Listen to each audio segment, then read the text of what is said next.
Hello welcome back to our channel.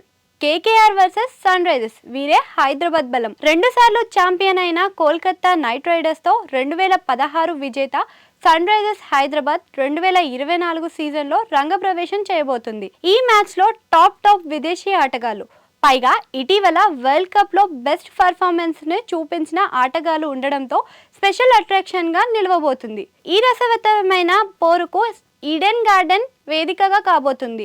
ఈ సమయంలో ఎవరి బలబలాలు ఎలా ఉంటాయనేదే ఇప్పుడు చూద్దాం. 2023 సీజన్లో 7వ ప్లేస్లో సాధించిన కోల్కతా నైట్ రైడర్స్ జట్టుతో 10వ స్థానానికి పరిమితమైన సన్ రైజర్స్ ఆడుతున్న మ్యాచ్ ఇది. అలా అని ఈసారి హైదరాబాద్ ఏమాత్రం లైట్ తీసుకోలేని పరిస్థితి.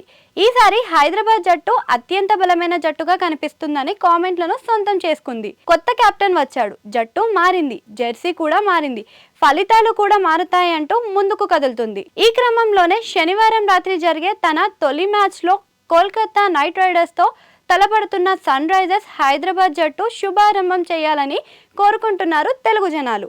ఈసారి ఆస్ట్రేలియన్ ఆల్రౌండర్ కమిన్స్ ను 20.5 కోట్లకు దక్కించుకొని అతడికి సారథ్య బాధ్యతలు అప్పగించిన హైదరాబాద్ దీంతో వరల్డ్ కప్ రిజల్ట్ దక్కొచ్చని ఆశిస్తున్నారు ఫ్యాన్స్. ఇదే సమయంలో Travis Head, Marco Jansen, Markram, Heinrich Klaasen, Hasaranga లాంటి విదేశీ ఆటగాళ్లతో పాటు భువనేశ్వర్ కుమార్, వాషింగ్టన్ సుందర్ లాంటి కీలక దేశీయ ఆటగాళ్లు కూడా ఉండడంతో ఈసారి సన్ రైజర్స్ హైదరాబాద్ జట్టు శుభారంభమే చేస్తుందని భావిస్తున్నారు.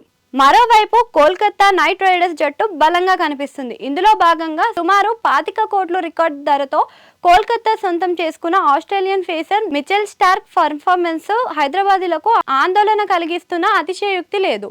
అతడి పర్ఫార్మెన్స్ అలా ఉంటుంది మరి. ఇతడితో పాటు గత సీజన్ కు దూరమైన శ్రేయస్ అయ్యర్ తిరిగి కోల్కతా పగ్గాలు చేపట్టాడు. వీరితో పాటుగా గుర్బాజ్, రసెల్, నారాయణ్, వరుణ్ చక్రవర్తి, నితీష్ రాణా, వెంకటేష్ అయ్యర్లపై కోల్కతా ఎన్నో ఆశలు పెట్టుకుంది.